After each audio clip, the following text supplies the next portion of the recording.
السلام عليكم ورحمة الله وبركاته.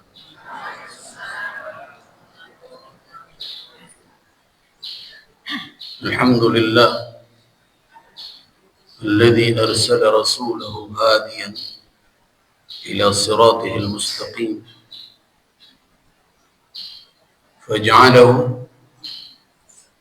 بشيرا ونذيرا وسراجا منيرا في ظلمات الشرك والكفر، والله يهدي من يشاء إلى صراط مستقيم. أشهد أن لا إله إلا الله ولي الصالحين، وأشهد أن محمدا عبده ورسوله ونبيه الأمين. اللهم صل وسلم على عبدك ورسولك وحبيبك محمد وعلى آله وأصحابه والتابعين وتابع التابعين ومن تبعهم بإحسان إلى يوم الدين. أما بعد، عباد الله، jamaah majelis kajian fikih al-ahwal as-shakhsiyah atau fikih keluarga rahimakumullah. Mengawali majelis kita pada pagi ini, kembali kita membaca ayat Allah Subhanahu wa taala dalam surah An-Nur ayat yang ke-32 yang menjadi salah satu dalil bagi para ulama dalam menetapkan kewenangan wali dalam pernikahan. Jadi di antara dalil yang menjadi dasar ulama menetapkan ada kewenangan seorang wali di dalam menikahkan adalah ayat ini, di samping ayat-ayat lainnya. Ayat tersebut bunyinya, wa ankihul ayama minkum was-salihina min ibadikum wa imaikum iyakunu fuqara'a yughnihimullahu min fadlih wallahu wasi'un alim. Wa ankihu maknanya adalah nikahkanlah. Jadi timbangan dari kata kerjanya af'ala. Ankaha artinya menikahkan.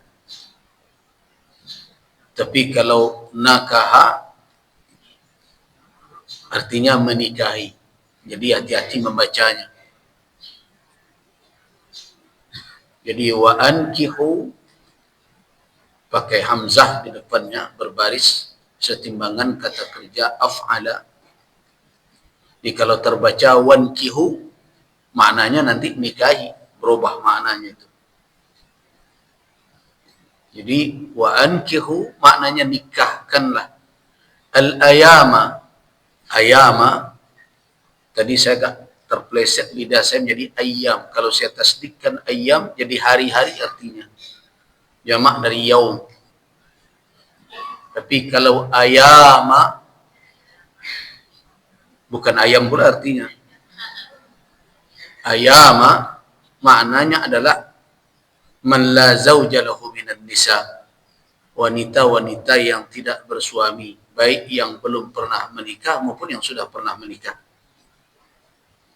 Ayama, bukan ayyama. Kalau ayyam itu adalah kata jamak dari yaum. Yaum artinya hari. Jadi kalau ayyam artinya hari-hari. Nah. Wa ankihul ayama minkum. Nikahkanlah wanita-wanita yang tidak bersuami di antara kamu. Jadi wanita yang bersuami jangan dinikahkan lagi. Nah. Adakah orang yang menikahkan wanita yang bersuami? Ada. Bisa disebabkan karena tidak tahu statusnya, dan ada yang tidak mengerti juga dengan ketentuan hukum. Ada orang yang mengulang-ulang nikah, padahal pernikahannya masih qaim, masih ada.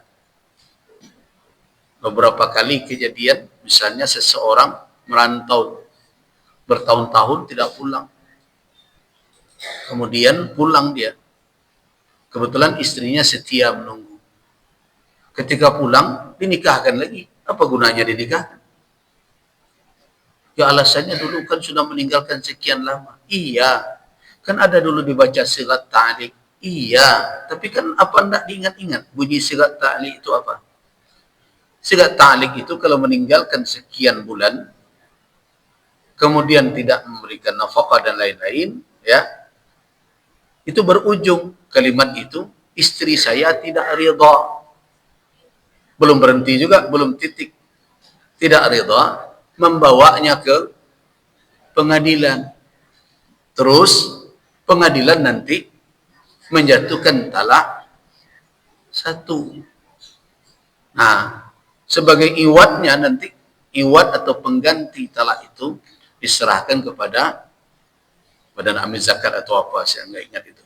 Nah, artinya apa? Kalau hanya ditinggalkan dan wanita itu diam saja, tidak melapor, tidak mengadu, tidak meminta keadilan apa-apa, berarti tidak ada persoalan dengan pernikahan mereka. Itu sianan dinikahkan balik. Masa orang suami istri dinikahkan juga? Jadi kalau pulang, dia pulang saja lah dia lagi. Apa urusannya nikah-nikah? Ya nanti kan urusannya kan orang tidak tahu. Nah kalau orang tidak tahu bukan nikah solusinya, imbau seorang makan-makan, kau boleh pulang aja cerigara ya. Gitu. Nah, jadi ada orang yang kadang tidak. Termasuk juga kalau terjadi ikhtilaf, perbedaan pendapat misalnya dalam suatu pernikahan, apakah boleh dinikahkan atau tidak. Contoh saja, menikahkan wanita yang sedang hamil karena perzinaan. Terjadi ikhtilaf. Sebagian ulama mengatakan tidak boleh dinikahkan dengan dalil-dalilnya. Ya, yaitu diantaranya adalah jangan campurkan air kamu yang bersih dengan air yang kotor, zina. Nah, di antara ulama ada yang membolehkan. Kenapa? Karena wanita tersebut tidak ada halangan untuk menikahinya. Dia wanita asing dari orang yang akan menikahinya dan tidak ada hambatan. Atau dia tidak terikat dengan pernikahan siapapun. Jadi tidak perlu harus bara'atul rahim, bebas rahimnya dari janin. Kecuali kalau dia mantan istri orang. Dia sedang hamil, ya tidak bisa. Kenapa? Karena iddah dia adalah dengan melahirkan. Jadi tidak ada hambatannya, sudah dinikahkan saja. Tapi ada sebagian yang berfatwa. Nah itu yang kemarin saya ambil sedikit. Yang kadang rumit itu, fatwa itu. Dengan catatan, ada yang memberi catatan, boleh dinikahkan, tapi hendaklah dia tidak menggaulinya sampai dia melahirkan. Nah itu yang repot itu. Yang tidak menikah setelah digaulinya boleh. Nah, mama ambeknya tuh. Nah, tapi di dalam perbedaan pendapat seperti itu, sebagian membolehkan, sebagian tidak. Kemudian dia bawa ke pihak yang berwenang. Dalam hal ini tentu adalah hakim atau mungkin pihak yang diberikan kewenangan oleh penguasa. Oleh penguasa seperti petugas di Kementerian Agama, KUA, dan dinikahkan oleh mereka dengan fatwa yang membolehkan tadi. Nah kalau sudah dinikahkan oleh pihak yang berwenang seperti itu, sepatutnya tidak ada lagi pertikaian lagi. Itu yang dikatakan hukumul hakim yarfa'ul khilaf. Keputusan hukum yang diletakkan oleh hakim yang berhak mengambil keputusan itu mengangkat perbedaan. Silakan berbeda di dalam ruang ilmiah, tetapi ketika sudah diterapkan hukum oleh yang berwenang di dalam ikhtilaf berbeda seperti itu, maka hukum yang berwenang itu berlaku. Jadi kalau yang menikahkan itu KUA dan dia tahu semua itu dan dia nikahkan berdasarkan fatwa yang dia rujuk, ya sudah pernikahannya sah. Nggak perlu setelah melahirkan diulang lihat, apa ulangnya? Nggak perlu diulang-ulang. Sebab yang akan dinikahkan itu siapa? Al-ayama.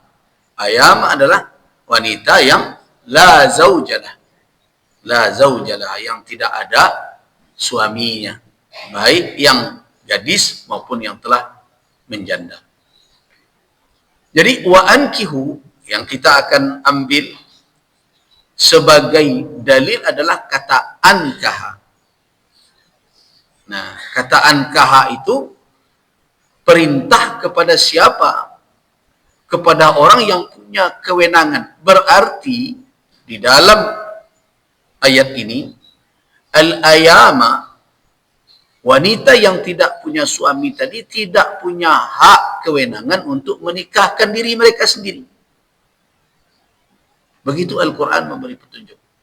Karena Al-Quran menyuruh siapa yang punya kewenangan itu, nah itulah yang disepakati oleh ulama adalah aulia, para wali mereka. Jadi yang disuruh menikahkan itu para wali. Kalau seandainya wanita itu bisa memiliki kewenangan menikahkan diri mereka sendiri, tidak perlu disuruh orang lain oleh Al-Quran untuk menikahkan. Tidak perlu disuruh walinya untuk menikahkan. Al-Quran memerintahkan wa ankihu, nikahkanlah oleh kamu sekalian. Kamu sekalian itu siapa? Tentu di sini adalah wali mereka. Nah, itu yang sudah kita jelaskan. Dari siapa? Dari ayah, kakek, dan terus adalah saudara, sebapak kandung, sebapak, kemudian berikutnya paman, dan seterusnya asabah mereka dari sisi kewarisan, laki-laki yang memiliki apa? Memiliki hak untuk menghabiskan seluruh warisan di dalam pembagian kalau dia sendiri atau yang tersisa. Itu asabah namanya. Nah, ini juga saya tegaskan catatannya bahwa mama walaupun di Minangkabau ada ikatan kuat di dalam ikatan rahim sepersukuan, mama tidak punya kewenangan untuk menjadi wali menikahkan wanita. Ini yang perlu digarisbawahi. Nah, karena itulah makanya dua sisi yang ada, karena ini adalah fikih sosial kita, masyarakat Minangkabau, kita memiliki dua kekerabatan, kekerabatan nasab kepada bapak dan kekerabatan suku melalui tali rahim kepada ibu. Jadi kita harus tahu apa kewenangan masing-masing. Jadi jangan kewenangan nalaidon dan dirancang. Urusan menikahkan, urusan kekerabatan nasab. Yang laki-laki dari jalur nasab kita. Nah, itu yang kita jelaskan pada pertemuan yang lalu. Nah, jemaah rahimakumullah, siapakah yang berwenang menikahkan seorang wanita? Sudah kita jelaskan. Yang pertama adalah al-ab, yang paling dekat adalah ayah. Nah, ayah diberikan kewenangan itu karena anak bernasab kepadanya. Anak bernasab kepada ayah. Anak tidak bernasab kepada ibu. Kecuali anak zina. Nah, jadi karena itu, orang Minangkabau jangan mau dikatakan bernasab kepada ibu. Tidak. Nasab kita tidak kepada ibu. Jadi setelah Islam masuk, adat bersandi, syarat-syarat bersandi kitabullah kita baiatkan bersama, maka di antara yang berubah adalah Minangkabau memakai dua jalur kekerabatan. Jadi bukan matrilineal lagi. Matrilineal sebagian saja lagi, yaitu masalah kesukuan. Dan suku di Minangkabau bukan nasab. Suku di Minangkabau limbago namanya, limbago kaum. Kalau bahasa sekarang organisasi kekerabatan, itulah bahasa sekarangnya bunyinya adalah organisasi kekerabatan. Karena itu disebut dalam adat limbago kaum. Karena itu dia punya ketua. Nasab tidak ada ketua. Ketua kaum itu siapa? Penghulu. Ada juru tulisnya, juru bicaranya, yang mengelolanya, yang menjadi wakilnya, manti namanya. Ada yang mengurus urusan kerohanian, agama, yaitu malin, kedudukannya. Kemudian ada yang mengurus masalah apa? Keamanan, ketertiban, ya dubalang namanya. 4 itu yang disebut dalam kaum, dalam suku dengan orang Ampe Jini namanya. Itu ada di Minangkabau sebelum. Nah, karena itu dia lembaga organisasi. Nah, berbeda dengan nasab. Jadi nasab perlu untuk diperjelas di Minangkabau. Ada nanda jalih masalah itu. Sehingga kadang wali dari nasab ini kadang tidak diberi ruang. Mamak merasa lebih berkuasa terhadap seseorang. Ini tidak benar. So, keputusan tentang kewalian, tentang berbagai hak, itu ada kadang pada garis keturunan yang bersifat nasab tadi. Jadi jangan diabaikan hal itu. Apalagi di Minangkabau terkait dengan harta, harta sudah disepakati ada 2 bentuk. Harta pusako tinggi, harta pusako rendah. Nah, berarti kedua garis kekerabatan itu harus eksis. Karena harta pusako rendah, kemana sandarannya nanti adalah kekerabatan nasab tadi. Harta pusaka tinggi, nanti sandarannya kekerabatan kaum atau suku tadi. Jadi keduanya harus berimbang. Tidak boleh berat sebelah. Walaupun prakteknya terkadang berat sebelah. Prakteknya, konsepnya tidak lagi. Nah, itu yang harus diperbaiki oleh orang Minangkabau. Kalau tidak, akibatnya apa? Akibatnya tidak ringan. Berdampak kepada makan yang haram, berdampak kepada sah dan tidak sah, ya, dan berdampak kepada apa? Pertanggungjawaban kelak di akhirat. Jadi berhati-hati itu. Jangan dianggap sederhana masalah itu. Jadi yang menjadi aulia, menjadi wali seorang wanita yang pertama bapak, kemudian kakek dari pihak bapak, bukan dari pihak ibu. Dari pihak ibu tidak bisa menjadi wali. Kemudian saudara kandung, kemudian berikutnya saudara sebapak, kemudian selanjutnya adalah anak saudara kandung, kemudian berikutnya adalah anak saudara sebapak.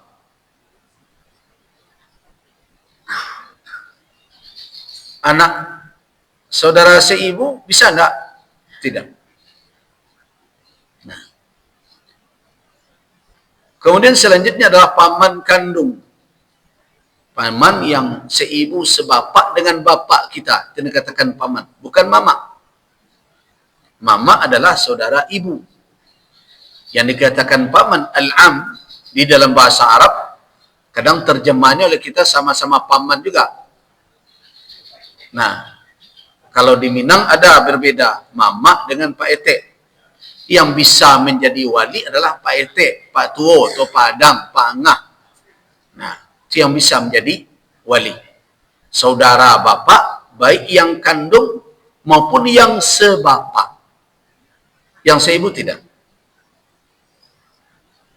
Nah, kemudian anak mereka bisa menjadi wali. Anak Pak Ete kandung, anak Pak Ete sebapak dengan bapak kita. Anak Pak Adang awak yang kandung dengan bapak kita atau yang sebapak. Anak mereka dan terus ke bawah. Nah, itu makanya wajib kita untuk mengetahui jalur nasab kita. Nah, ini kelemahan di Minangkabau. Kalau disebut sekarang, coba sabutkan kawak jalur nasab awak. Orang Minang tu paling apa 3 katanya tu.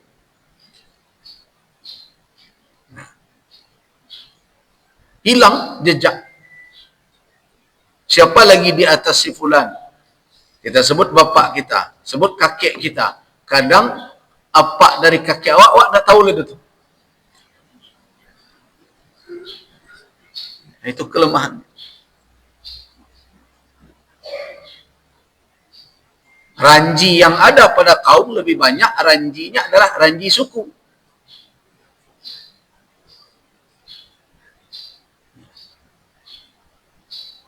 Nah ini perlu, kenapa? Karena ketika kita menyelesaikan perkara kewarisan, kan langkahnya yang pertama dulu adalah, kalau di kasus di Minangkabau di Sumatera Barat, apa yang pertama dahulu harus kita lakukan sebelum bercerita Kudusan Asia adalah mendudukkan status harta tadi, apakah dalam kategori harta pusaka tinggi kah atau harta pusaka rendah. Itu langkah awal itu. Nah, kalau dia statusnya harta pusaka tinggi, maka dia tidak masuk menjadi warisan. Karena itu tidak perlu dikaji siapa yang berhak dari sisi kewarisan. Walaupun adat menyebutnya kata waris, tapi waris dalam adat yang dimaksud di situ bukan warisan dalam pengertian syariat tadi, tapi waris dalam makna lugawi namanya, makna bahasa etimologi. Bahkan kok dijawet waris pusako ditolong, ke dalam adat dari itu waris berjawet pusako bertolong. Kok kata waris? Waris itu maknanya orang menerima setelah generasi sebelumnya. Tapi masukkah dia dalam kategori al-irs? Masukkah dia dalam kategori warisan di dalam ilmu faraid? Sebagaimana dikatakan oleh Allah Subhanahu wa taala dalam surat An-Nisa, "Lirijali nasibun mimma tarakal walidan wal aqrabun." Tidak, dia tidak masuk ke sana. Kenapa? Karena harta pusaka tinggi tidak menjadi milik personal, tidak milik pribadi. Dia adalah milik bersama, milik kaum. Nah, dan itu sudah ditentukan siapa yang menjadi anggota kaum itu berdasarkan tali kekerabatan rahim tadi. Tapi kalau dia letakkan nanti setelah diperiksa kategori harta yang ada itu adalah kategori harta pusaka rendah, nah baru di situ kita berlakukan padanya ketentuan faraid di dalam Islam atau kewarisan tersebut. Nah, untuk itu perlu mana kekerabatan nasab tadi. Dia sebapa, seibu sebapa, ini pamannya. Nah, ini bisa kasus terjadi. Nah, kalau orang tidak mengetahui garis kekerabatan nasab dia, tidak bisa diselesaikan persoalan kewarisannya. Jadi, orang Minang ada kelemahan di satu sisi, dari sisi syaraknya. Apa? Kurang menjaga tali kekerabatan nasab. Jobako tu bainggo-inggo. Padahal jobako tu sebenarnya bersilantiangan. Itu makanya kalau awak pergi beralik ke tempat baku awak tak bisa diatur-atur orang duduk ini. Bajanya awak kok kemakan ke dapur, kok tiba di berando. Nah, ya, tapi ada sebagian yang menyuruh-nyuruh, suruhnya maidang tu mencari anak pisang ame tu anak pisang batu gitu. Kalau anak pisang batu tu suruhnya ke sampiang, suruhnya maidang. Tapi kalau anak pisang ame tak duduk salah. Nah itu, jadi menjaga itu perlu. Nah itulah yang dikatakan dengan wali. Nah kemudian kita juga sudah berbicara tentang apa makna wali. Nah, pada pekan yang lalu itu kita sudah jelaskan wali yang dimaksud di sini adalah orang yang memiliki wilayah, kewenangan untuk mengurus, ya, yatawalla umur, mengurus seseorang dan bertanggung jawab atas tugas yang diamanahkan kepadanya. Itu wali. Jadi kalau dikaitkan dengan wali-wali yang ada dikait-kaitkan dengan perkara keramat dan berbagai macam, itu pengertian yang lain,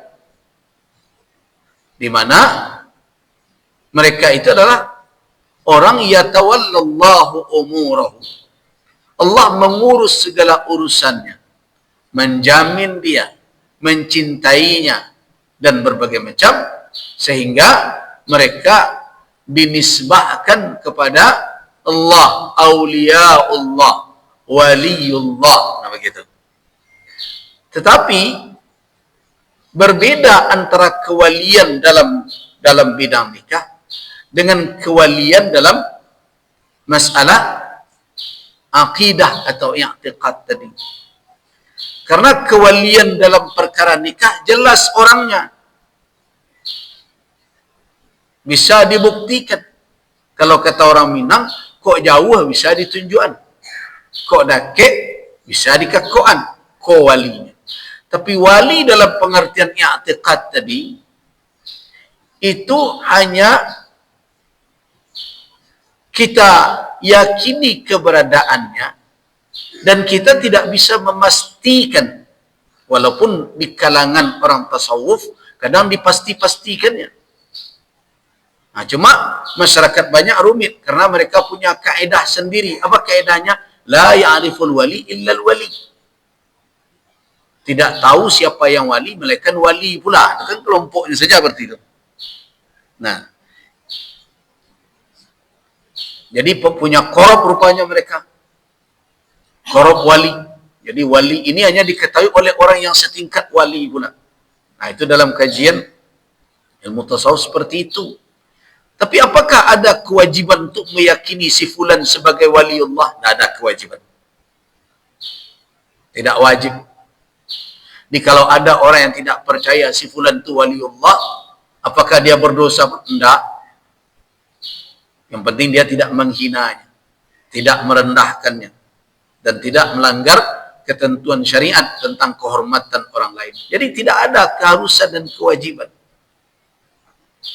Kemudian berikutnya, apakah kita meyakini adanya para aulia? Ya, kita yakini adanya. Tetapi meyakini person tertentu sebagai wali yang tidak ada landasan syar'i, berbeda dengan para sahabat yang ada dalil-dalil syariat yang menegaskannya. Seperti al-mubasysyaruna bil jannah misalnya. Mereka-mereka yang diberi berita gembira oleh Allah melalui Rasulnya, mereka akan masuk surga. Ya jelas itu aulia Allah, tidak ada ikhtilaf padanya. Tidak ada perbedaan pendapat. Nah, tetapi orang-orang yang kemudian yang bersandarkan kepada berbagai macam berita, informasi yang tidak disepakati, tidak ada kewajiban. So kalau seandainya hal seperti itu diwajibkan, nanti akan kacau. Kenapa? Kalau ada saja seorang ini mengira saya wali, yang lain wajib mengimani juga, bahaya itu. Jadi tidak ada kewajiban. Jadi kalau ada mengatakan dia berguru ke situ, kemudian katanya gurunya sudah jadi waliullah, itu tayon tidak salah. Yang jelas hormati dia dengan kedudukannya sebagai ulama, dan jangan kita merendahkannya, dan jangan kita tidak beradab dengan siapapun, apalagi orang-orang yang memang kita ketahui dia alim. Selesai. Jadi hormatilah orang dengan apa yang kita bisa jadikan sebagai alasan untuk menghormatinya. Di luar dari itu perkara keghaiban, Allahu a'lam. Indahu mafatihul ghaib.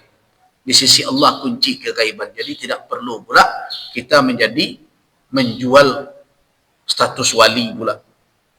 Nah, saya ingatkan, kenapa? Karena sekarang banyak ceramah-ceramah yang di mana-mana seperti menjual status wali. Nah, dia gurunya ini, gurunya itu wali dahulu.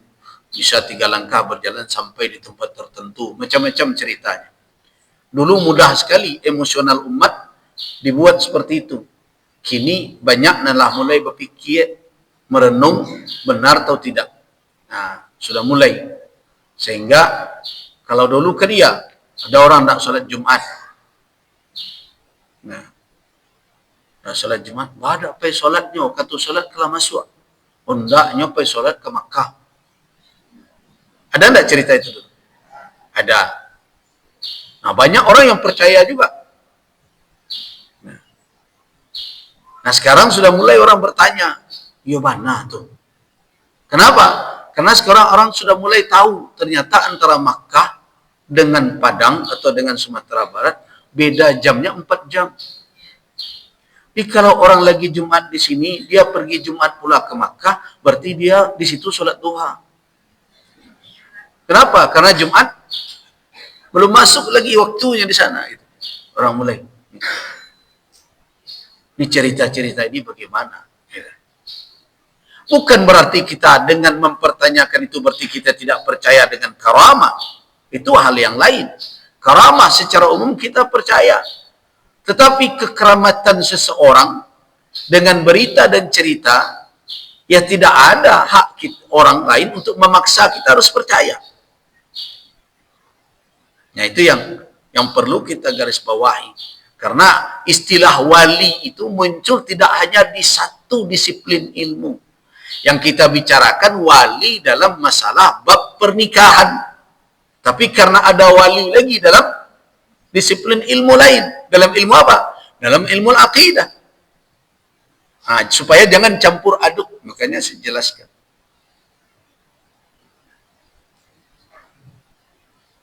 Jadi wali dalam pernikahan jelas orangnya. Bapak, kakek, saudara, paman. Dengan jalur nasab. Jelas kan? Kalau wali dalam perkara tadi, itu husnuzan, silakan para muridnya. Sama dengan kita mengatakan ulama ini wali, ini wali, ini wali. Ya husnuzan sebagian orang. Nah kalau ada orang yang tidak percaya, mau tak percayanya wali, tidak bisa dipasuk. Rusakkah keimanannya? Tidak. Tidak rusak keimanan karena iman tidak bersangkut dengan itu. Yang penting jangan lecehkan orang, jangan rendahkan orang, jangan jatuhkan kehormatan orang, jangan jangkau dengan lidah kita para ulama, orang-orang yang menjadi pembina dan pendidik di tengah masyarakat dengan kalimat yang tidak baik. Adab dijaga. Itu saja yang perlu. Nah, cerita-cerita yang sampai 70 kali mi'raj dalam semalam berbagai macam. Karena ada orang yang apa? Yang berkata, oh dia waliullah, khatam Quran 40 kali dalam semalam. Coba hitung. Nah, orang mulai hitung sekarang. Mengucapkan satu huruf kira-kira berapa lama? Sekian huruf Al-Quranul Karim. Kemudian dikalikan 40 kali. Butuh waktu berapa kalau betul dia membaca Al-Quran secara utuh ya. Nah, kalau dia khatam dalam makna yang sebenarnya. Kecuali kalau khatam dia baca Qul Huwallahu Ahad 3 kali, itu lain masalah. Nah, ya. Nah, apakah itu mungkin? Nah, mulai orang. Ini cerita ini, bagi orang yang mempercayai, itu hak dia. Tapi bagi orang yang tidak percaya, kalau ada seseorang bisa sholat antara Isya dengan subuh tidak tidur-tidur ribuan rakaat, orang akan mengatakan berapa lama satu rakaat. Nah kalau sekian ribu rakaat dia sholat, tentu sampai zuhur belum selesai kalau dia sholat benar. Nah, kecuali kalau dia mengamalkan suatu solat yang menurut keyakinan pengikutnya, satu solat itu sama nilainya dengan saya bisa dalam 10 menit saya bisa solat 200.000 rakaat. Tapi di Masjidil Haram. Ya kan? As-salatu fil Masjidil Haram, salat di Masjidil Haram afdal berapa? 100.000 kali ya. dibandingkan dengan sholat di tempat lain. Jadi kalau sholat 2 kali ya 200.000 dah. Tapi kalau 200.000 dalam semalam, 3 malam mungkin belum selesai itu. Nah, jadi itu makanya memang agama ini ada mendasar adalah aspek keyakinan, betul. Tetapi meyakini sesuatu bukan berarti mencampakkan nalar. Ini yang perlu diingat ya. Kenapa?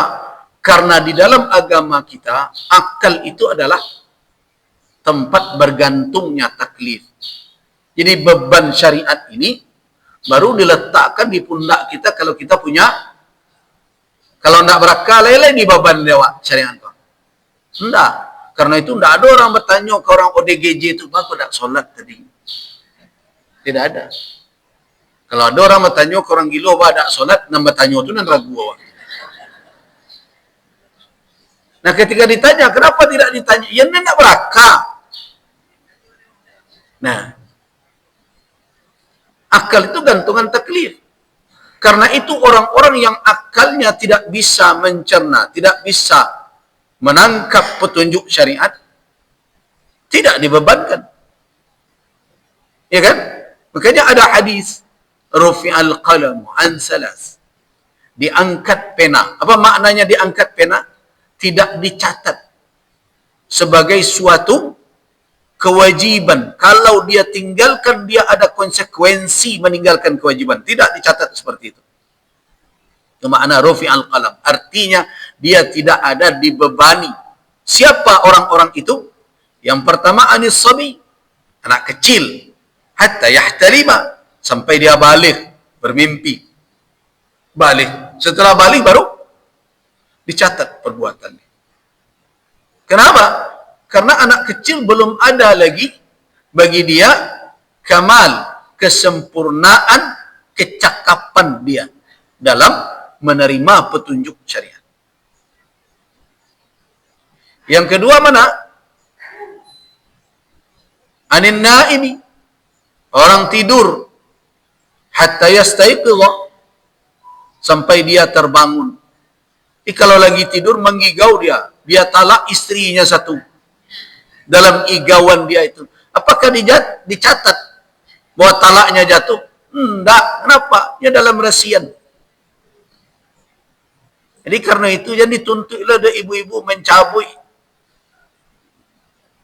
Kalau bermimpi ya, apa-apa menjatuhkan talak dalam rasian awak, itu dalam mimpi namanya. Sudah jago, jangan dituntutlah cabut talak tadi, enggak perlu. Kenapa? Itu dalam mimpi. Orang yang dalam keadaan tidur tidak berfungsi peran analisa nalar dia. Karena itu dia tidak dibebankan kepadanya syariat. Nah, yang ketiga mana? Anil majnun. Orang yang gila, junun. Makna junun adalah yang tertutup nalarnya itu. Karena itu jin dinamakan jin. Kenapa? Karena tertutup dari pandangan manusia. Ada yang menghambat manusia untuk melihat itu jin. Makanya kata jin, majnun. Nah, majnun artinya yang tersembunyi. Jadi akalnya tidak berfungsi dengan benar. Nah, sampai kapan? Hatta yafiqa, sampai dia sembuh. Nah, itu pertanda bahwa akal jangan dipandang enteng. Tetapi ingat, akal tidak boleh didahulukan dari nas. Kenapa? Karena akal memiliki had, memiliki batas. Nah, yang tidak terjangkau oleh nalar analisanya itu, ya kita serahkan kepada keimanan kita, kalbu kita. Tetapi iman itu bukan pula bersandar kepada cerita yang tidak berdasar. Itu khurafat namanya. Iman itu harus bersandar kepada apa? Kepada ilmu. Ilmu tentang kegaiban itu dari mana? Dari yang maha gaib. Yang tahu dengan segala yang gaib dan yang nyata. Dari Allah. Nah, sumber ilmu dari Allah tentang kegaiban dari mana? Kemana perginya? Allah menurunkan ilmunya melalui siapa? Melalui nabinya. Itu yang terjamin. Karena dia maksum. Mama yang yantiqu anil hawa. Tidak berbicara berdasarkan hawa nafsu. In huwa illa wahyu yuha. Melainkan wahyu yang diwahyukan. Jadi kalau masalah kegaiban, masalah keimanan, kemana sandarkan? Sandarkan kepada Nabi. Nah, yang keluar dari Nabi berupa ilmu petunjuk tentang kegaiban, tentang petunjuk syariat, apa? Dua. Pertama adalah Al-Quran. Yang kedua adalah Sunnah. Nah, itulah sumber keyakinan. Ini kalau tadi ceritanya tentang keramat, sianu cerita. Oh, kalau cerita model itu, ndak Nabi dah. Bisa yo, bisa indah. Ajalah mula-mula bertangkal situ. Oh, nyo bisa tabang ke Jakarta. Yo dialah rencana lah kalau bisa tabang. Oke itu. Lah kuranglah tiket pesawat ni. Itu saja lah. Jadi tidak usah terlalu. Kadang jamaah sedang lihat senang pula mendengar-dengarkan hal seperti itu. Cerita ini dan itu. Sudah sekarang hadapi yang ada di hadapan saya. Kok banjir kini gua apa masalah? Hadapi itu. Nah, ini tidak cerita yang banyak. Oh, aduh. Pas banjir ke tiba seseorang nyotulak itu banjir tidak jadi. Ya, kalau itu yang jadi rujukan sekarang kan repot jadinya itu. Berdoa itu perlu. Allah bisa saja. Jelas. Tetapi kita tidak disuruh bertumpu ke hal demikian. Kau jalan tiba mencari orang yang bisa menolak dulu. Nah, ini sebagian jemaah sering tuh. Saya lihat senang sekali. Kadang berdebat tentang perkara itu. Sudahlah. Agama ini diturunkan untuk menjadi tuntunan bagi kita menghadapi berbagai persoalan. Tapi ingat, kekuatan doa jangan diremehkan. Tetapi disandarkan kepada seseorang berdasarkan cerita fulan dan fulan itu. Nah, sama dengan cerita dahulu. Kita bukan tidak percaya dengan karamat. Percaya tapi tidak bertumpu dengan itu. Kenapa? Karena orang yang memiliki kekeramatan pun tidak pernah mendakwakan dirinya sebagai pemilik karamat. Sebab mereka yang diberikan kekeramatan oleh Allah biasanya orang-orang yang tawadhu. Jadi kalau muncul hal sesuatu yang kadang di luar dari timbangan nalar dia, kharik lil adah, di luar kebiasaan, kalau dia seorang wali benar-benar ya, orang yang saleh dan taat, dia akan sembunyikan itu. Dia akan percali-calian ke orang. Kenapa? Karena dia takut nanti menyelusup ujub ke dalam kalbu dia. Itu kalau dia betul orang yang saleh, yang menjaga batinnya dari segala penyakit yang akan merusak kalbunya. Itu kalau betul. Tapi kalau tiap sebentar menunjukkan keramatnya, bisa kemungkinan tukang sulap. Bisa jadi tukang sihir. Nah, yang membangga-banggakan. Kenapa? Karena antara kejadian luar biasa yang dua itu kadang bedanya tipis sekali. Kalau tidaklah dengan keimanan ketika melihat Musa alaihissalam berhadapan dengan tukang sihir Fir'aun, mungkin tidak tahu kita mana yang Nabi. Kalau bukan dengan keimanan. Kenapa? Tukang sihir Fir'aun melemparkan tali jadi ular juga. Musa melemparkan tongkat jadi ular juga. Nah, kira-kira mana yang wali di antara dua itu? Kalau bukan dengan keimanan. Jadi berhati-hati. Kajian-kajian yang menyeret kita dengan emosional seperti itu harus berhati-hati. Tetap pegang teguh bahwa perkara kegaiban hanya Allah lah yang tahu. Dan Allah Subhanahu wa taala memberikan informasi, berita tentang yang gaib kepada Nabi-Nya sallallahu alaihi wasallam, Nabi Muhammad, dalam bentuk wahyu. Sedangkan ada kepada manusia-manusia yang lain, orang-orang yang menjadi aulia dia misalnya, itu tidak menjadi rujukan orang banyak semestinya. Itu untuk dia saja. Sebab untuk orang lain tidak mengikat.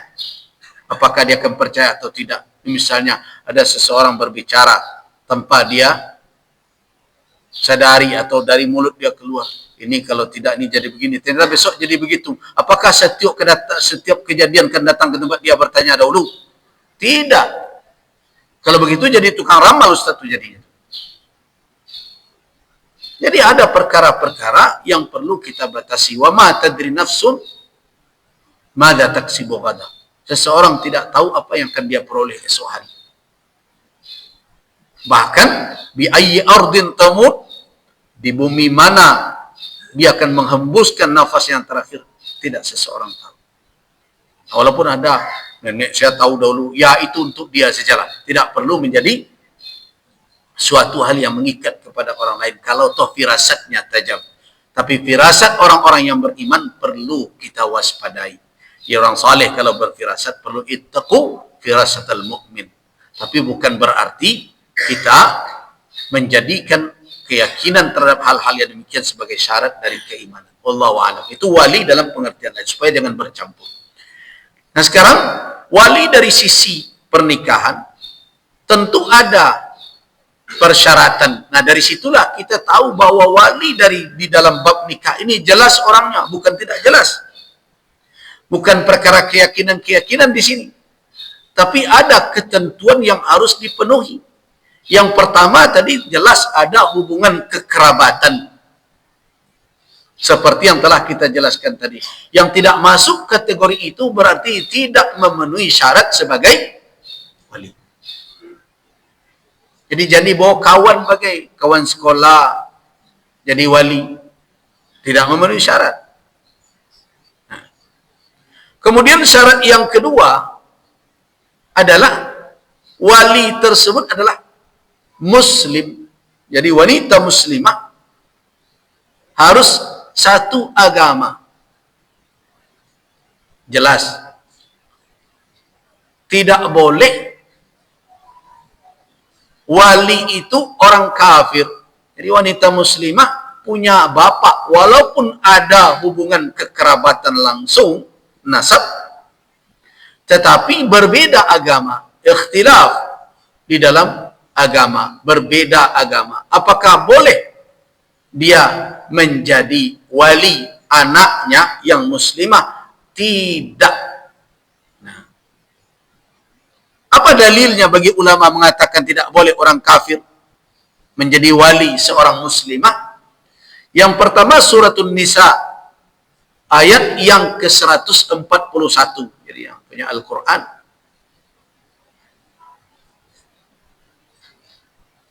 Mudah-mudahan nanti sudah ada. Bisa terlihat.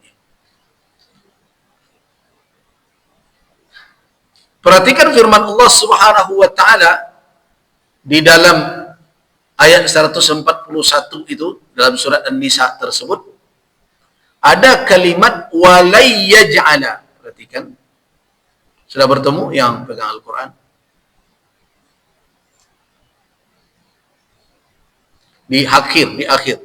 Ayat ini kan panjang. Alladzina yatarabbasuna bikum fa in kana lakum fathun min Allah qalu alam nakum ma'akum wa in kana lil kafirina nasibun qalu alam nastahwid alaikum wa namna'akum minal mu'minin wallahu yahkumu bainakum yawmal qiyamah. Terus lihat ayat. وَلَنْ يَجْعَلَ اللَّهُ لِلْكَافِرِينَ عَلَى الْمُؤْمِنِينَ سَبِيلًا. Nah, apa artinya itu? Allah sekali-kali, bukan sekali-sekali ya. Sekali-kali itu maknanya apa? Sama sekali. Tidak. Itu makna sekali-kali itu. Kalau sekali-sekali berbeda itu. Kalau sekali-sekali endaknya. Nah, lain yo. Apa maknanya? Sekali-kali itu berarti sama sekali. Tidak. Jadi, Allah sama sekali tidak menjadikan. Jadi, sekali-kali tidak menjadikan. وَلَا يَجْعَلَ اللَّهُ لِلْكَافِرِينَ. Lil, itu tamlik, milik ikhtisas namanya. Allah sama sekali tidak menjadikan ada ikhtisas, kewenangan, pengkhususan, ada kepemilikan terhadap orang-orang atas orang yang beriman. Ala itu lil ilzam, atas orang yang beriman. Apa? Jalan apapun. Artinya Allah menutup jalan bagi orang kafir, sama sekali tidak membukanya untuk berkuasa atas orang yang beriman. Jadi kalau diletakkan kepada dia dengan kekufurannya sebagai wali, berarti orang kafir punya apa?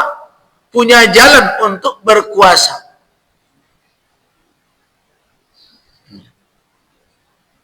Nah, inilah yang menjadi dasar bagi ulama. Kalau diberikan kewalian kepada bapaknya dengan kekufurannya, berarti dia punya kewenangan atas wanita muslimah. Padahal Allah katakan wala yaj'alallah.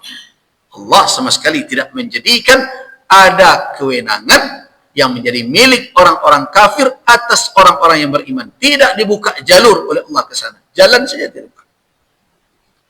Nah, inilah yang menjadi dalil bagi ulama bahwa orang kafir walaupun ada hubungan kekerabatan ayahnya kah, pamannya kah, saudaranya kah, wanita itu muslimah. Apakah boleh bapaknya yang kafir itu, saudaranya yang kafir itu, paman yang kafir itu menjadi wali dalam pernikahannya? Tidak boleh. Apa dalilnya? Wala yaj'alallahu lil kafirina 'alal mu'minina sabila. Itu dalil. Nah, akan ada yang berkata, itu kan dalilnya umum banget ya. Ya, tapi itu kan bukan berdiri sendiri dalil itu. Nah, datanglah ketika itu, ketika kita bertanya, datanglah apa? Datanglah sunnah menjelaskan.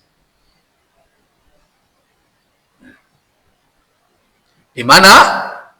Di dalam sunnah Nabi SAW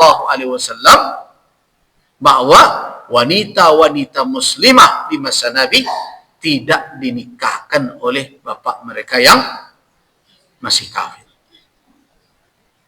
Jadi sunnah memberikan penjelasan dalam bentuk penegasan dan perincian. Nah, bagaimana kalau seandainya mereka berbeda agama tapi bukan perkara muslim dengan kafir? Seperti Yahudi dengan Nasrani. Boleh tak bapak Yahudi menikahkan anaknya yang Nasrani? Ya. Karena mereka sama-sama satu frekuensi, sama-sama kafir, ya mereka boleh. Kalau seandainya mereka menikah dengan seorang muslim. Karena ada fatwa berdasarkan kepada Al-Quran bahwa wanita ahlul kitab halal ya bagi laki-laki muslim, tetapi nanti di dalam fatwa majelis ulama diharamkan. Nanti dalam pembahasan lain kita kaji kenapa?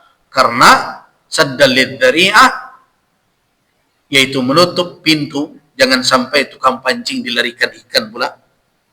Karena banyak, tidak sedikit, kadang laki-laki muslim goyang keimanannya dengan istrinya yang non-muslim tadi. Sehingga bukan dia bisa mendidik istrinya menjadi muslimah, malah sebaliknya, dia yang akhirnya lock out jadi Islam. Jadi murtad dia. Nah, karena itu makanya majelis ulama memakai dalil saddal lidzari'ah, kemudian juga istihsan, mengambil pendapat sahabat Abdullah ibn Umar yang juga melarang pernikahan seorang muslim dengan kitabiah, dengan ahlul kitab, dengan Nasrani dan Yahudi. Nah, bagi orang yang membolehkan, apakah boleh bapak Yahudi menikahkan anak yang Nasrani? Boleh, karena mereka sama-sama di dalam kufur. Tetapi kalau putrinya muslimah, bolehkah bapaknya Yahudi atau bapaknya Nasrani menikahkan anaknya yang muslimah? Tidak boleh. Nah, ini ada juga di dalam Al-Quran, ayat lain, suratul Anfal ayat 73. Untuk memperkuat dalil tadi, di dalam suratul Anfal ada kalimat di situ yang menjadi sandaran atau gantungan dari dalil kita, dari hujjah kita ini adalah walladzina kafaru ba'duhum awliya'u ba'din. Orang kafir itu menjadi wali satu sama lain. Karena itu apa? Orang Yahudi bisa menjadi wali orang Nasrani. Orang Nasrani bisa menjadi wali orang Yahudi. Tapi bisakah orang Nasrani, orang Yahudi menjadi wali wanita muslimah? Tidak bisa. Jadi walaupun dia bapak, walaupun dia paman kandung sekalipun, walaupun dia saudara kandung sekalipun, tetapi berbeda agama, tidak muslim dia, tidak memenuhi syarat menjadi wali nikah. Nah, syarat yang kedua, Islam sudah tadi ya. Yang ketiga lagi ya, tadi kekerabatan sudah. Kemudian Islam. Selanjutnya apa lagi? Al-adalah. Dia harus adil. Nah, apa dimaksud dengan adil? Ini kata adil ini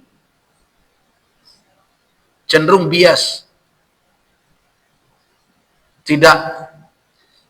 Tidak jelas kadang pemahamannya di tengah kita. Sehingga ada yang salah memahami makna biar kafir asal adil. Pernah dahulu kan? Daripada muslim tapi zalim.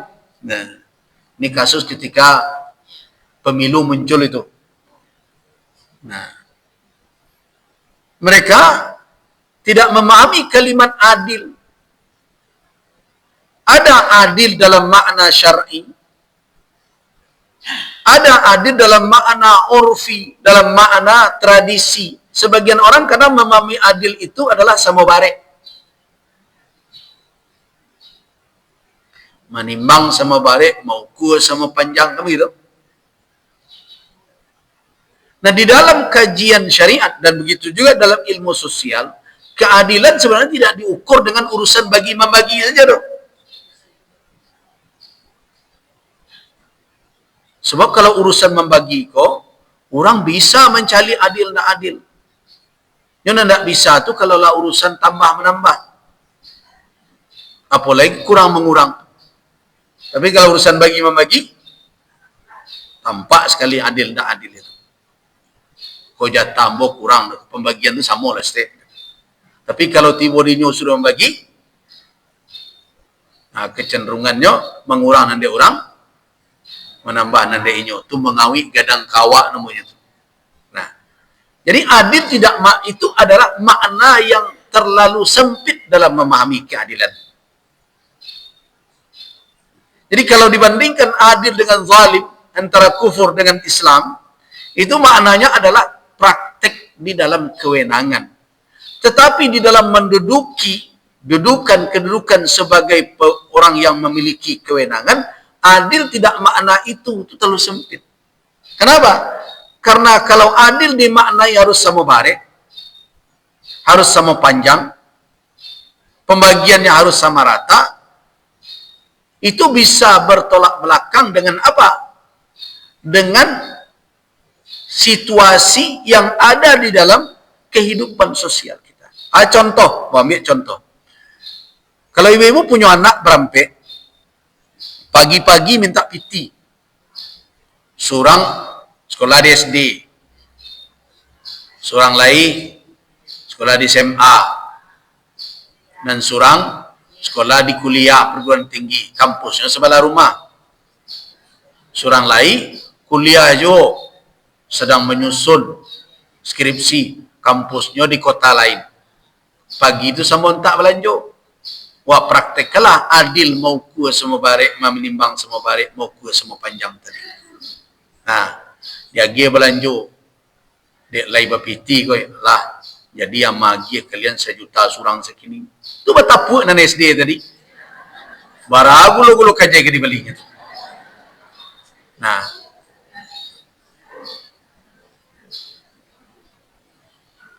jadi karena itu jangan memahami makna adil itu dengan satu kacamata itu saja. Begitu juga nanti adil dalam urusan wali. Wali itu harus yang adil. Saksi itu harus yang adil. Kan begitu? Kenapa ulama menetapkan adil?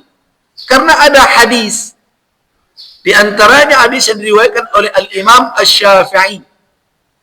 Al-Imam Asy-Syafi'i rahimahullah di dalam kitab Musnad beliau dengan sanad yang sahih. Apa kata beliau? Kata Nabi sallallahu alaihi wasallam, beliau riwayatkan, la nikaha illa biwaliyin mursyidin. La nikaha illa biwaliyin mursyidin. Mursyid. Tidak ada nikah melainkan dengan seorang wali yang mursyid. Apa pengertian mursyid?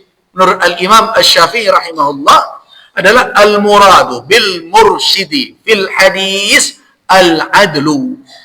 Yang dimaksud dengan mursyid di dalam hadis Nabi tadi adalah adil.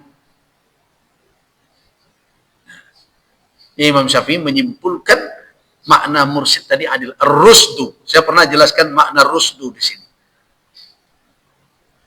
Ketika kita bicara tentang pendidikan di dalam Islam. Islam itu tidak menjadikan orientasi pendidikannya itu adalah cerdas.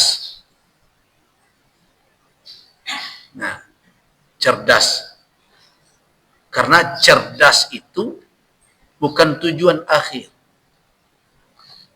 Sekarang pendidikan-pendidikan kita itu kan membangun kecerdasan. Sebenarnya cerdas dalam makna apa? Dalam makna sa'atul ma'rifah, yaitu lapangnya, luasnya wawasan seseorang, wa kasratul ma'lumat, dan banyaknya informasi keilmuan. Itu orang hebat, cerdas, pintar. Nah, Islam tidak menjadikan itu sebagai final, tujuan akhir dari pendidikan. So, banyak orang jadi gini. Tapi negari ko madali koyo. Kenapa? Karena kecerdasan itu ibarat pisau bermata dua. Nah, dia bisa dipergunakan untuk kemaslahatan dan tidak sedikit orang mempergunakan kecerdasan untuk kemafsadatan. Itu orang cerdas. Makanya Bapak dan Ibu celiklah kalau ada kasus-kasus kemudian wak preso nala pakai baju-baju itu. Jadi kita tidak cerdas. Ada profesor. Bara cerdasnya tuh. Sekolah lah kemana-mana. Doktor. Labi S-nya tuh. Kan kalau serta pendidikan S yang paling tinggi itu kan S3. Profesor tuh tidak sekolah lah itu. Itu pengabdian. Nah, kalau habis sekolah S itu, alai kecerdasannya itu. Tapi, apakah betul cerdas itu ada jaminan orang itu mempergunakan keluasan wawasannya, banyaknya ilmunya, informasi yang dia dapat? Apakah menjamin bahwa dia akan melakukan mempergunakannya untuk kemaslahatan? Tidak jaminan. Nah, karena itu makanya Islam tidak menjadikan itu sebagai tujuan akhir. Apa tujuan Islam? Ar-rusdu. Ar-rusdu. Makanya di dalam doa kita kan begitu. Allahumma habbib ilainal iman wa zayyinhu fi qulubina wa karrih ilainal kufra wal fusuqa wal isyana waj'alna minar rasyidin. Apa doa itu? Lain tak? Allahumma habbib ilainal iman. Ya Allah, habbib, jadikan kecintaan kepada kami itu iman. Iman menjadi kecintaan di dalam hati kami. Wa zayyinhu fi qulubina, dan jadikan dia hiasan di dalam kalbu kami. Jadi awak minta kepada Allah agar awak cinta kepada keimanan. Dan jadikan iman tu zayyinhu. Jadikan kalbu kami itu berhias dengan iman. Wa karrih, dan buat kami benci ilaina al-kufra, dengan kekufuran. Wal fusuqa, kefasikan. Wal isyana, kedurhakaan. Jadi awak minta iman menjadi kecintaan, menjadi hiasan di dalam kalbu, dan ada 3 menjadi kebencian kita. Apa itu? Al-kufur, kekufuran, al-fusuq, kefasikan, dan al-isyan, kedurhakaan. Al-isyan, kedurhakaan. Nah, terakhir ditutup dengan apa? Waj'alna minar rasyidin. Jadikan kami termasuk kelompok orang yang rasyid. Ar-rusdu, memiliki rusdun. Nah, tadi kembali kita ke hadis yang diriwayatkan oleh Al-Imam Asy-Syafi'i dalam kitab Musnad beliau itu, la nikah illa biwaliyin mursyid. Tidak ada nikah melainkan dengan wali yang mursyid, yang memiliki rusdun, yang memberikan rusdun kepada wanita yang dalam kewalian dia. Mursyid. Apa makna mursyid? Kata Imam Asy-Syafi'i, al-adlu, keadilan. Kalau kita perluas, kenapa keadilan kesimpulannya? Karena orang yang mursyid, jelas orang yang cerdas. Tetapi tidak sebatas cerdas. Tetapi dia bisa mempergunakan potensi nalarnya, kecerdasannya untuk apa? Untuk kemaslahatan. Sehingga apa? Dia bisa menyelamatkan dirinya dan menyelamatkan orang yang dalam tanggung jawabnya. Itu mursyid namanya. Itu pendidikan. Jadi pendidikan itu membentuk orang yang apa? Orang yang memiliki rusdun. Di mana keluasan ilmu, ya, banyaknya informasi maklumat yang dia dapat, bisa dia pakai dengan bijak untuk menyelamatkan dirinya dan menyelamatkan orang lain. Itu tujuan pendidikan dalam Islam. Karena itu di dalam Al-Quranul Karim kita tidak temukan Allah Subhanahu wa taala memuji kecerdasan. Tapi yang disebut dipuji oleh Allah ar-rusdu, kerasyidan. Ya. Jadi kalau ada orang memberi nama anaknya Rasyid, Mursyid, itu doa supaya anak itu menjadi orang yang bijaksana. Orang yang punya wawasan yang luas dan bijak dalam mempergunakan wawasan dan keilmuan. Itu Rasyid, itu Mursyid. Di bagi yang bernama itu sesuaikanlah dengan nama. Rasyid. Nah, jadi harus wali itu mursyid adil. Apa pengertian adil? Nah, itu yang perlu kita paham. Al-adlu secara sederhana adalah orang yang apa? Yang terjauh atau terhindar dari al-kabair, dari dosa besar. Dan tidak sering terjatuh ke dalam dosa kecil. Jadi, dia terhindar dari dosa besar. Tahu dan al-kabair. Kenapa dosa itu dikatakan besar? Dibagi, ada al-kabair, ada as-saghair. Pembagian dosa seperti itu jangan menjadi alasan untuk memandang enteng, ya. Itu yang saya terus ingatkan itu. Karena sebagian dari kita setelah ada kajian tentang al-kabair, kabairul dzunub wa saghairudz dzunub, dosa besar dan dosa kecil, acok kadang muncul sikap dalam hati memandang enteng. Kena dosa gadang. Ini perlu dijelaskan, diingatkan. Sama dengan cerita salat fardu dan salat sunat, kan lain sunatnya. Itu sasek kaji itu. Tujuan menjelaskan itu bukan untuk itu. Bukan istighfar. Bukan istighfar. Apa makna istighfar? Memandang enteng. Bukan begitu tujuan. Ini untuk mengklasifikasikan kemana? Kenapa? Karena kabairud dzunub, kabirah, itu membuat dampak kepada orang di dalam status dia sebagai orang yang memiliki kewenangan hukum. Ingat, kalau orang melakukan dosa besar dan terbukti, bahkan kesaksiannya bisa ditolak.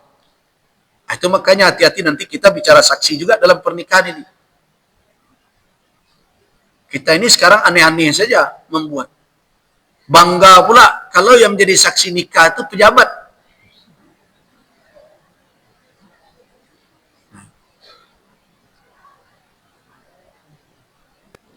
Kan rumit itu. Kenapa dijadikan dia jadi saksi nanti? Kemudian dia melakukan perbuatan dosa besar.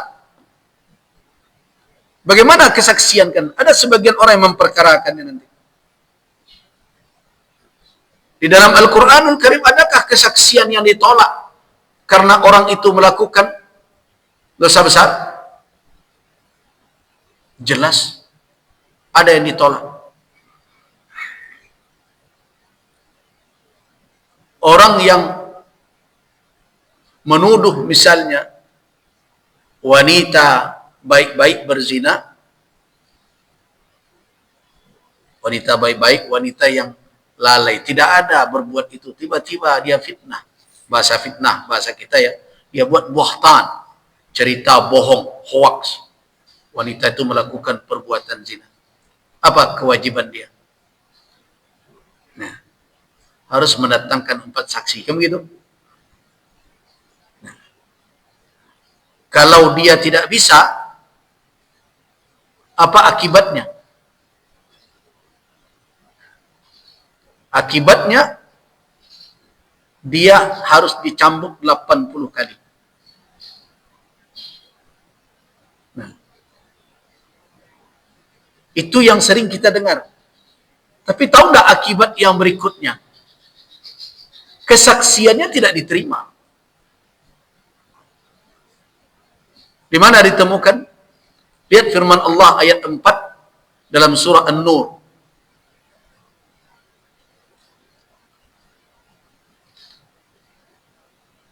Jadi dosa besar itu ada konsekuensi, baik ada konsekuensi duniawi, ada konsekuensi ukhrawi. Nah, ayat 4 dalam surah An-Nur, sudah ketemu? Apa bunyinya? Walladzina yarmunal muhsanat thumma lam ya'tu bi arba'ati syuhada'a fajliduhum 80 jaldah wa la taqbalu lahum syahadatan abada. Nah, wa ulaika humul fasiqun. Dan orang-orang yang melemparkan tuduhan kepada muhsanat, wanita-wanita yang menjaga diri mereka dari perbuatan zina tapi dituduh. Nah, thumma lam ya'tu, kemudian mereka tidak bisa mendatangkan, yang menuduh tadi tidak bisa mendatangkan 4 orang saksi untuk membuktikan kebenaran tuduhannya itu. Apa akibat yang diterima oleh orang yang menuduh? Fajliduhum 80 jaldah. Cambuk mereka 80 kali cambuk. Itu konsekuensi pertama. Jadi ada orang bertanya begini, Buya, kenapa kalau urusan mencuri laki-laki didahulukan dalam hukuman? Makanya ayat tentang mencuri, wassariqu wassariqatu, as-sariq dahulu, laki-laki yang mencuri, dan perempuan yang mencuri. Begitu? Tapi kalau urusan berzina, lihat ayat 2 dari surat An-Nur itu juga, wanita dahulu. Az-zaniyatu waz-zani,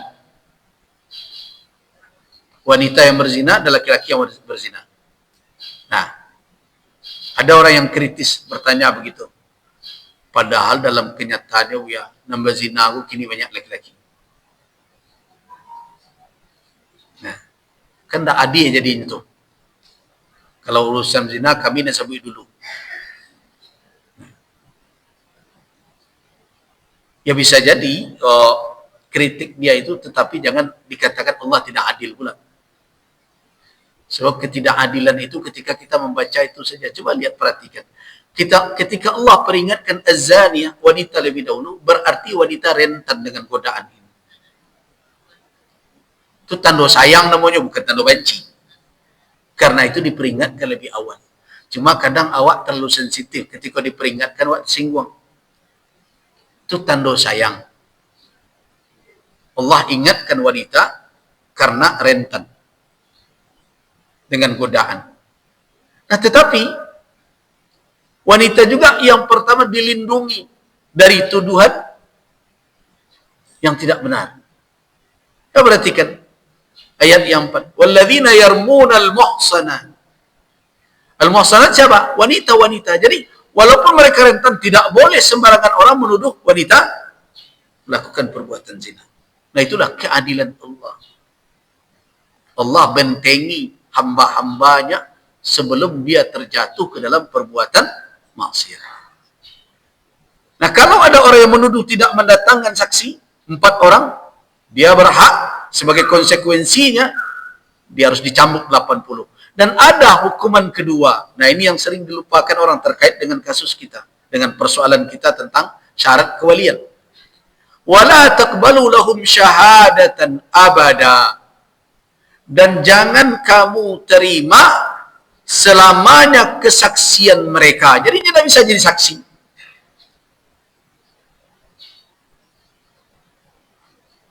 Nah, dari sinilah makanya para ulama mengatakan bahwa orang-orang yang fasik itu berisiko kalau dia diberi kewenangan untuk apa? Untuk orang lain. Berisiko. Kenapa? Bamang kok berjual bali bolehnya? Karena itu adalah terkait dengan dirinya sendiri. Perkara kewalian dan kesaksian itu tidak terkait dengan dirinya sendiri, tapi terkait dengan orang lain. Perkara kewalian terkait dengan orang lain, dengan anaknya, dengan saudaranya, dengan anak saudaranya. Ada keterkaitan. Nah, karena itu perlu orang itu memiliki apa? Sifat atau sikap kesolehan. Nah, karena itu yang akan menjadi wali, yang akan menjadi saksi itu, mestinya orang-orang yang taat kepada Allah Subhanahu wa ta'ala. Nah, adil itu maknanya apa? Orang yang istiqamah di dalam taat, tidak terjatuh ke dalam dosa besar, dan tidak sering, kalau dosa kecil kadang rumit untuk menghindarinya, tetapi tidak sering terjatuh ke dalam dosa kecil. Itu pengertian sederhana dari makna adil. Walaupun persyaratan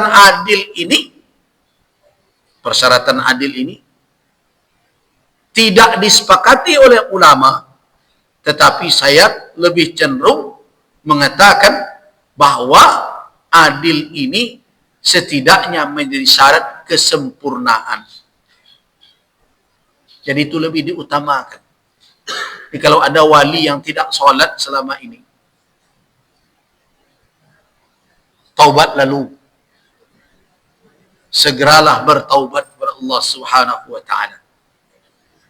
Karena kesempurnaan akad nikah anak kita atau orang yang berada dalam kewalian kita juga bergantung dengan kesalehan kita. Ini pelajaran bagi bapak-bapak. Pelajaran bagi bapak-bapak. Karena bapak-bapak akan jadi, tapi ibu-ibu jangan yang saja. Kanan apa-apa. Solatlah, taatlah ke Allah. Kenapa? Karena ketaatan awak itu juga berdampak nanti ke anak awak. Nah, contoh saja kasusnya adalah perkara nikah.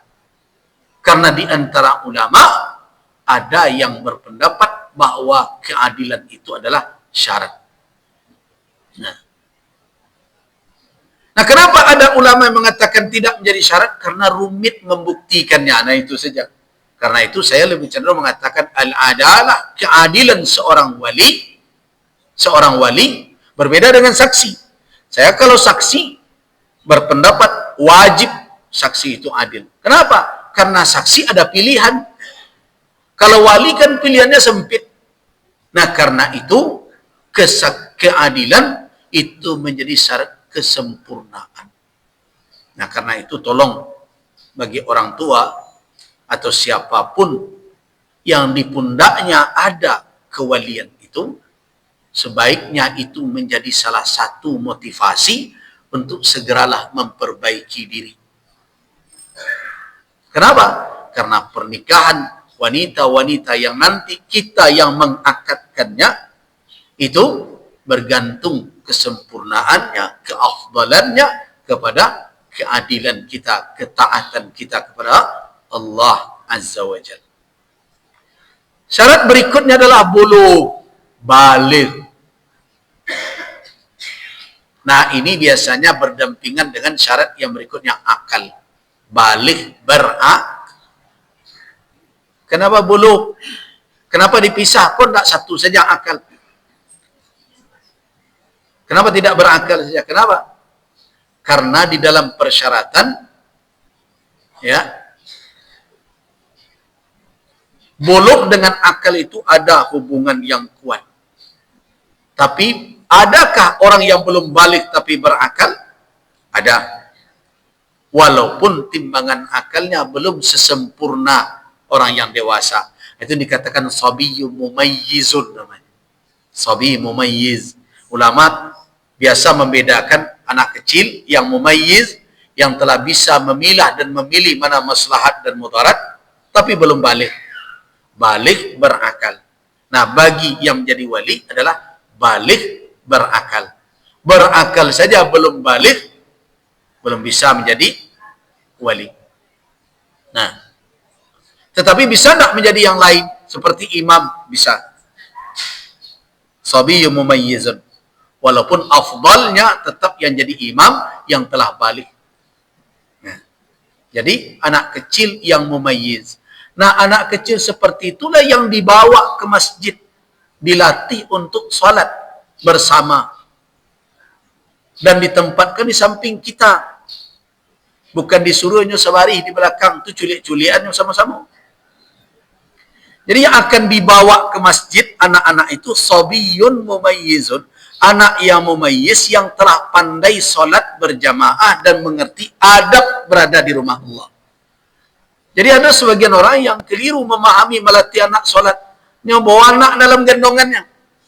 Ustaz ngaji, nah situ menangi. Nah siko bergalui. Lun surang Allah aja nak mengerti adab di musajid. Dan serupa itu tidak dibawa ke musajid dalam kegiatan majelis ilmu, dalam kegiatan salat berjamaah. Kenapa? Kalau itu dilakukan, orang tua tidak jadi salat jadinya. Nah, jangan berhujah dengan apa?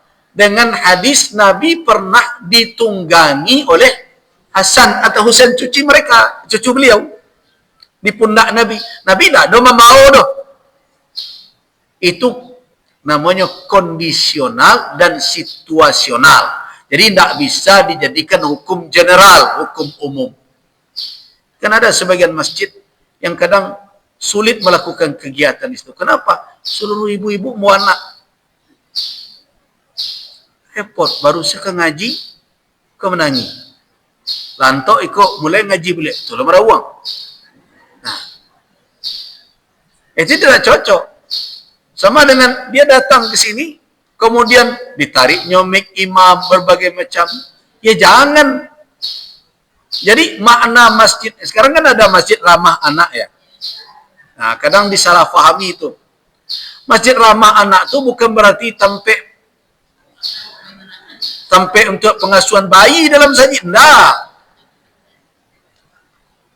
itu tempat di mana anak-anak bisa dilatih dan dididik untuk berjamaah dan hadir dalam majelis di rumah Allah. Itu tujuan. Tentu orang-orang, anak-anak yang telah memiliki dasar. Nah, siapa yang bertanggung jawab untuk memberikan dasar pemahaman itu? Ya orang tua di rumah. Dan sampai di masjid, orang tua juga ikut menjaga dan mengarahkan. Jadi begitu. Jadi anak harus dilihat dahulu kalau dibawa. Nah, saya dulu membawa anak ke masjid ini hati-hati betul. Karena itu orang yang kenal dengan anak saya, kalau dia datang dulu dibawa, saya bilang, ayah ngaji yo, duduk saya situ. Dia duduk saja di sana. Namunnya berlari ke situ, berlari ke situ. Kenapa? Karena di rumah ditanamkan, masjid itu rumah Allah. Jangan ribut. Orang sedang mengaji, terganggu orang beribadah, tidak jadi berpahala, malah berdosa. Nah, apalagi kalau ayah lagi ceramah, kan terpecah konsentrasi. Nah, jadi dia sudah paham baru dibawa dia duduk tenang. Nah, orang tua mesti punya ya tanggung jawab itu sebelum membawa anak ke masjid. Nah, jadi makanya kenapa di dalam fikih dibagikan ada sabi, mumayyizun, ada yang balik berakal, karena memang memiliki hukum-hukum tersendiri. Tapi untuk kewalian, nah, karena itu tidak ada wilayah kewalian li sabiyin ala ghairi. Kenapa? Karena dengan umurnya dan kematangan berfikirnya belum berhak dia punya kewenangan atas diri orang lain. Urusan nikah kan itu orang lain, tanggung jawab itu. Orang akan menanggung segala konsekuensi dari akad tersebut. Nah, tidak patut diserahkan kepada. Nah, jadi kan lengkap kan? Dia adil, dia cerdas, dan dia sudah matang umur. Nah, kalau untuk wali nikah saja persyaratannya begini, ini wali nikah. Nikah itu kan wilayah pribadi, wilayah privat. Wali nikah saja. Harus anak kecil tidak bisa, yang sudah dewasa. Yang kedua, harus memiliki keadilan dalam sikap perilaku, kematangan. Nah, bagaimana kalau dia jadi waliul amr, pemimpin tertinggi suatu bangsa? Nah, kalau kita banding-bandingkan, kan repot juga itu. Kalau sampai tidak matang. Nah, ini berisiko. Makanya pemimpin itu di antara cerminan ulama menetapkan persyaratan pemimpin suatu negeri itu adalah kewalian dalam nikah. Dalam nikah semodel itu. Apalagi yang menanggung urusan orang banyak. Jadi berhati-hati. Jangan mudonya saja. Culunnya bagai. Desonya bagai. Itu ndak ukuran. Orang Islam nabuah pula di model ituan. Nah, muda tidak masalah, tapi jangan kekanak-kanakan. Makanya kita disuruh berselindung kepada Allah dari apa? Dari kepemimpinan as-sibyan. Makna sibyan itu apa? Bisa umurnya belum matang dan juga kepribadiannya juga tidak matang. Karena itu perlukah ada persyaratan-persyaratan yang mumpuni? Iya, perlu. Jadi kalau saya bertanggung jawab mengatakan syarat-syarat pendidikan itu perlu. Harus benar-benar punya wawasan yang cukup. Berpendidikan terukur. Ya, ukurannya ya ijazah asli lah gitu. Perlu. Jelas itu. Tidak bisa diabaikan. Ini kan rumit kita sekarang ini. Untuk menjadi guru sekarang S1. Masa syarat jadi presiden bisa SMA? Ini bagaimana ini negeri bolak-balik namanya. Jangan-jangan terbolak-balik itu betul-betul itu. Nah, di antara alasan ulama, ya kalau kita kaji nanti, ini kan kajian fikih ini panjang, ada fikih politik dan fikih siasa namanya. Salah satu rujukan ulama dalam syarat bisa kita mengurus orang lain. Nah, salah satunya yang paling bawah adalah ketika menjadi wali atas orang lain. Kenapa? Karena di situ ada tanggung jawab tidak hanya kepada diri, tapi kepada orang lain. Itulah makanya disyaratkan adalah akal harus memiliki timbangan nalar yang utuh, sehat akalnya, kemudian dia harus balik matang di dalam membuat pertimbangan. Kemudian berikutnya adalah dia tidak memiliki cacat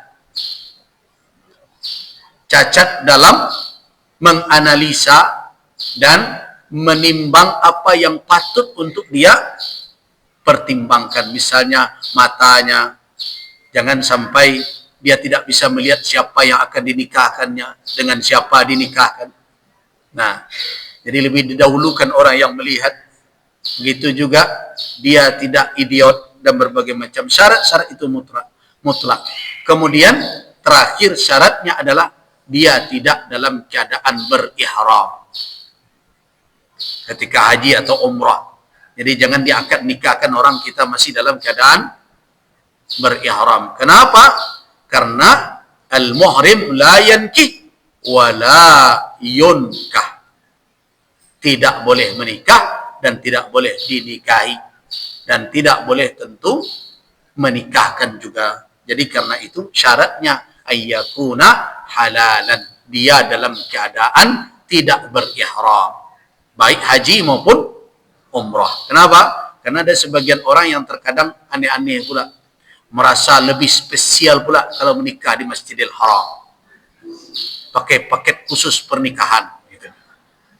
Aneh-aneh, orang pergi ke Mekah ini aneh-aneh. Nah, paket khusus pernikahan, setelah menikah dibawa ke Jabal Rahmah, berdoa ditugu pertemuan Adam dan Hawa supaya langgeng pernikahan. 3 bulan saya sudah pulang ke pengadilan agama Carai. Terjadi itu. Nah, ini jangan dibuat-buat yang aneh-aneh lah. Tidak ada pula riwayat afdal menikah di Masjidil Haram di depan Ka'bah. Bahkan tidak ada pula alasan menikah di masjid itu lebih afdal daripada di rumah. Tidak ada dalil. Tidak semua amalan itu dibawa ke masjid afdal. Ya kita ambil saja salat, tidak semua salat itu afdal di masjid. Afdalus salah fil bait. Salat yang afdal itu di rumah, illa al-maktubah, kecuali yang wajib. Nah, terus kenapa buat cerita syahdunya berbeda, afdalnya? Siapa yang bilang afdal menikah depan pintu Ka'bah itu afdal? Nah, apalagi dengan cerita-cerita bawa ke Bukit Jabal Rahmah, berdoa di situ. Siapa yang mengatakan Jabal Rahmah itu tempat pertemuan Adam dan Hawa? Adam saja 60 meter, hampir sama tingginya dengan bukit itu. Ngapain dia manjat bukit itu? Ya adalah cerita, kalau kita baca kitab akhbar Makkah dan lain-lain, Adam dan Hawa bertemu di Arafah. Tetapi siapa yang mengatakan di atas puncak bukit itu? Siapa pula yang mengatakan tugu di atas bukit Jabal Rahmah itu tugu asmara? Tidak ada. Terus kenapa dibuat ada tugu begitu? Itu untuk orang berjalan kaki dari jauh sebagai tanda bahwa itu adalah tengah-tengah Arafah. Sama dengan orang pergi ke Bukit Tinggi, ada dibuat itu jemek Belando di situ jam gadang. Wah itu tua, itu sate di situ gitu tuh. Nah begitu. Ini kita ini banyak rajin mengaji bagus, tetapi tidak selektif dengan kajian berbahaya. Dijadikan dasar-dasar keyakinan, akhirnya membuat hal yang aneh-aneh. Padahal, apalagi kalau dilakukan nikah itu dalam keadaan berihram, seseorang belum lagi tahallul, dia dalam keadaan ihram, terikat dengan ihramnya. Bolehkah dia jadi wali? Tidak boleh. Bolehkah dia menikah dalam keadaan seperti itu? Tidak boleh. Kenapa? Karena seseorang dalam ihram la yankih, tidak menikah, wala yunkah, dan tidak dinikahi. Jadi karena itu perlu kajian-kajian yang kita terima itu harus dikembalikan kepada dasar dan dalil supaya selamat kita dalam beragama. Kita cukupkan, wallahu a'lam, waffaqanallahu wa iyyakum lima yuhibbu wa yarda. Wabillahi taufiq wal hidayah. Assalamualaikum warahmatullahi wabarakatuh.